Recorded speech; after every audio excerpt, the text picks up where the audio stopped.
અને તમે અમેરિકનને એમ કહો કે 10 વ્યક્તિ આપ્યું છે, એને કંઈક કામ આપતો તો 2 જણાને એમ કે આ રો વાઇઝ માણસ ગણી કાઢતો કેટલા છે. પછી બીજા 2 જણાને એમ કે આ સ્ક્રીન હજી થોડી 2 ફૂટ આમ રાખીએ કે આમ ફૂટ રાખીએ તો વિઝન કેટલું ક્લિયર વધે છે એ જરા ચેક કરતો. ત્રીજા જણાને એમને ઓડિયો રૂમમાં મોકલી દે કે આના સિવાય બીજા 2 માઇક્રોફોન પડ્યા છે કે નહીં જોઈ આવતો. દેશી ભાષામાં ધોળિયાને કામ સૂજે અને કામ લઈ શકે. અને આપણને કીધું કે કામ બધું બરોબર જ ચાલે.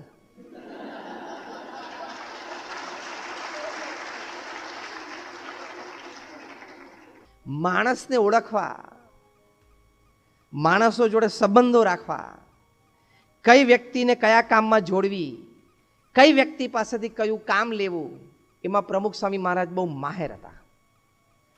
Above your technical and academic qualifications that you have already excelled in and you need to excel, you will need this